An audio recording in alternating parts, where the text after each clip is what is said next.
नमस्कार दोस्तों, जय हिंद, जय भारत, वंदे मातरम। तो स्वागत है आप सभी का एक बार फिर से। मैं हूं डॉक्टर इंद्र प्रभाकर और आप देख रहे हैं अपना प्यारा यूट्यूब चैनल डॉक्टर आईपी। दोस्तों, लास्ट वीडियो मेरा पोस्ट एक्सट्रैक्शन इंस्ट्रक्शंस पर था और उस वीडियो में मैंने बताया था कि मेरा आने वाला वीडियो ड्राई सॉकेट पर होगा। तो दोस्तों, कभी भी एक्सट्रैक्शन की बात आती है तो वहां ड्राई सॉकेट का जिक्र जरूर होता है, क्योंकि किसी भी एक्सट्रैक्शन वुंड की हीलिंग का मोस्ट कॉमन कॉम्प्लिकेशन जो होता है वो ड्राई सॉकेट ही होता है। और एक्चुअली हम लोगों का पूरा एम, पूरा फोकस उस एक्सट्रैक्शन वुंड को ड्राई सॉकेट से बचाने पर होता है।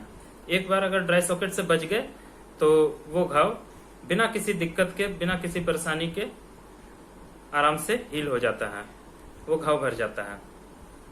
तो दोस्तों, आज के वीडियो में हम लोग बात करेंगे ड्राई सॉकेट होता क्या है, इसके साइन सिम्टम्स या इसके लक्षण क्या होते हैं, ड्राई सॉकेट के होने के क्या क्या कारण होते हैं और इसका ट्रीटमेंट क्या होता है। तो शुरू करते हैं। सबसे पहले हम जानते हैं कि ड्राई सॉकेट होता क्या है और इसके लक्षण क्या होते हैं। तो किसी भी दांत को निकालने के बाद उस एक्सट्रैक्शन वुंड की हीलिंग का सबसे मोस्ट कॉमन कॉम्प्लिकेशन होता है ड्राई सॉकेट, जिसमें घाव के भरने की प्रक्रिया रुक जाती है और वो घाव नहीं भर पाता है। ड्राई सॉकेट को अन्य नामों से भी जाना जाता है।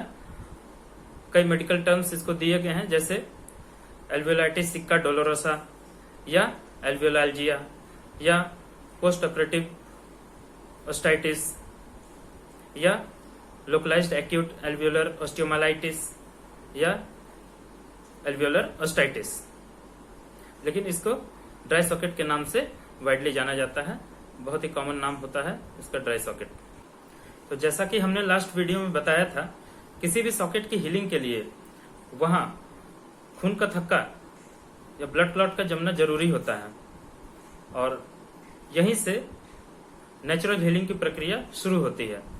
लेकिन अगर किसी भी कारणवश वहां ब्लड का क्लॉट ना जमने पाए या खून का थक्का ना बन पाए या बनकर किसी भी कारणवश वो निकल जाए या उस सॉकेट में इन्फेक्शन हो जाए और ब्लड क्लॉट डिसइंटीग्रेट हो जाए, तो ऐसी स्थिति में वो सॉकेट बिल्कुल ड्राई हो जाता है और सूखा पड़ जाता है।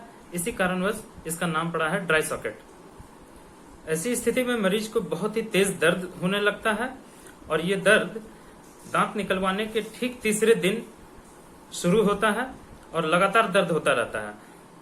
कभी कभार तो मरीज को ये दर्द उसके कान तक रेडिएट करता है और पेन किलर दवाओं का कोई विशेष असर नहीं होता है और दर्द में कोई विशेष राहत नहीं मिलती है।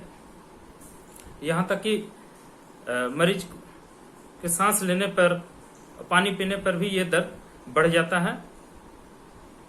मरीज के मुंह से, उसके सांस से बहुत ही तेज दुर्गंध आने लगता है, जिसे मरीज खुद भी महसूस करता है। क्लिनिकली अगर देखा जाए तो सॉकेट बिल्कुल ड्राई होता है और उसके अंदर का भाग और हड्डी ग्रे कलर में दिखते हैं या ग्रीनिश ग्रे कलर में दिखते हैं, जबकि नॉर्मल सॉकेट के अंदर का भाग पिंकिश रेड कलर में दिखता है। तो आइए दोस्तों, जानते हैं ड्राई सॉकेट होने के कौन कौन से कारण होते हैं। तो ड्राई सॉकेट होने के जो एग्जैक्ट इटियोलॉजी है वो अननोन है। इसका जो एग्जैक्ट कारण है वो अभी तक नहीं पता चला है, क्योंकि ड्राई सॉकेट किसी को भी हो सकता है, चाहे कितने भी अच्छे सर्जन ने और कितने भी एक्सपीरियंस होल्डर सर्जन ने दांत निकाला हो और कितनी भी स्टेरिलाइज्ड और एसेप्टिक कंडीशन को मेंटेन किया गया हो, कितनी भी सावधानियां बरती गई हो, ड्राई सॉकेट अगर होना रहता है तो वो होता ही है। और जितने भी केसेस एक्सट्रैक्शन के होते हैं, 1 से 3% ड्राई सॉकेट के केसेस होते हैं। फिर भी कुछ फैक्टर्स को, कुछ कंडीशंस को पॉइंट आउट किया गया है जिनमें माना जाता है कि इन केसेस में ड्राई सॉकेट होने के चांसेस ज्यादा होते हैं। नंबर 1, ड्राई सॉकेट नीचे वाले जबड़े के पीछे के भाग में ज्यादा होता है, क्योंकि वहां की हड्डी ज्यादा कॉम्पैक्ट होती है, ज्यादा हार्ड होती है और वहां ब्लड सप्लाई भी बहुत अच्छा नहीं होता है। नंबर 2, दांत के जड़ के नीचे अगर पहले से कोई घाव बना हुआ हो या उसके नीचे कोई इन्फेक्शन हो तो ड्राई सॉकेट होने के ज़्यादा चांसेस होते हैं। जैसे सिस्ट के केसेस में ड्राई सॉकेट ज़्यादा देखने को मिलता है। थर्ड पॉइंट, एक्सट्रैक्शन वाली जगह पर अगर स्ट्रेप्टोकोकाई नामक बैक्टीरिया का इन्फेक्शन हो जाए तो वो क्लॉट डिसइंटीग्रेट हो जाता है वहां पर और वहां ड्राई सॉकेट हो जाता है। फोर्थ पॉइंट, दांत निकालने के बाद मरीज को थूकने से या जोर जोर से कुल्ला करने से मना किया जाता है ताकि वहां जो खून का थक्का जमा हो वो डिसलॉज ना हो जाए और ड्राई सॉकेट से बचा जा सके। Fifth point, ageing. उम्रदराज लोगों में ड्राई सॉकेट होने के ज्यादा चांसेस होते हैं क्योंकि उम्र के साथ साथ उनमें उनकी हड्डी में तमाम तरीके के एनाटॉमिकल चेंजेस आते हैं और उनकी ब्लड सप्लाई भी कम हो जाती है, पुअर हो जाती है। Sixth point, immuno compromised patients.